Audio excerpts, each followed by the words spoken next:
Hi అండి, welcome to my channel. నేను మీ శ్రావణి. ఇవాళైతే నేను రెమెడీ అనొచ్చు లేదా హెల్త్కి బెస్ట్ రెసిపీ అని చెప్పొచ్చు. కర్రీ లీవ్స్ అంటే కరివేపాకుతో పొడండి. చాలా అంటే చాలా హెల్త్ బెనిఫిట్స్ ఉన్నాయండి ఇందులో. ముందుగా అయితే హెయిర్కి అండి చాలా బెస్ట్ అండి. హెయిర్కి అయితే నార్మల్గా అయితే డెలివరీ అయిన టైంలో ఈ పొడి పెడతారు కదా, దాంతో హెయిర్ అయితే చాలా బాగుంటుంది కదా, అస్సలు ఫాలో అవ్వకుండా స్మూత్గా బాగా. నేనైతే అబ్జర్వ్ చేశాను నా డెలివరీ టైంలో అయితే ఇది బాగా తినడం వల్ల హెయిర్ అనేది చాలా బాగా గ్రోత్ బాగుండేది, అలానే అస్సలు హెయిర్ ఫాల్ ఉండేది కాదండి. సో అందుకని పిల్లల కోసం అయితే నేను ట్రై చేస్తున్నాను. మీరు కూడా తప్పకుండా ట్రై చేయండి. ముందుగా అయితే పాన్లో 1 స్పూను మినపప్పు, అలానే శనగపప్పు, తర్వాత జీలకర్ర, ధనియాలు వేసేసుకొని మంటను లో ఫ్లేమ్లో పెట్టుకొని బాగా వేయించుకోవాలి దోరగా. ఇక్కడ మిరియాలు కూడా వేసుకుంటే బాగుంటుంది టేస్ట్. నేనైతే పిల్లల కోసం చేస్తున్నాను, సో స్పైస్ అయితే ఎక్కువ వేయట్లేదు. తర్వాత వేయిన తర్వాత తీసి ప్లేట్లో పక్కన పెట్టేసుకొని చల్లారనివ్వాలి.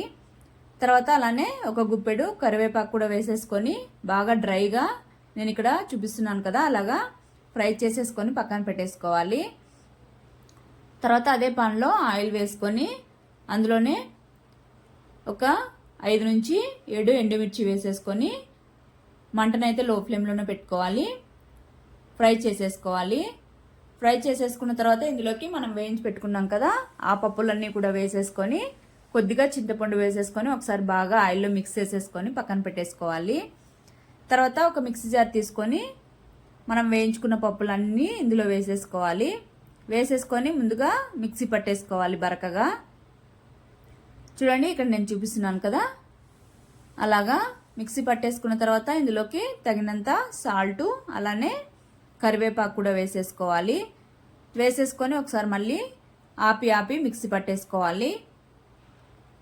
ఇక్కడ మిక్సీ పట్టేసుకున్న తర్వాత పౌడర్ మొత్తం చూడండి మరి మెత్తగా కాకుండా ఇలాగ బరకగా ఉండాలి.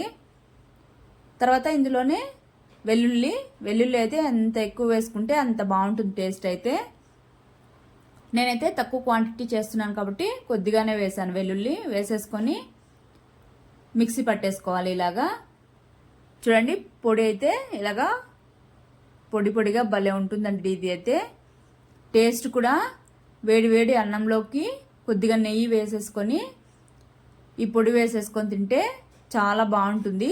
అలా అని డైలీ తినమని కాదు, అప్పుడప్పుడు 1 స్పూన్ ఒక ముద్దకు యాడ్ చేసుకొని తింటే చాలు, హెల్దీ కూడా.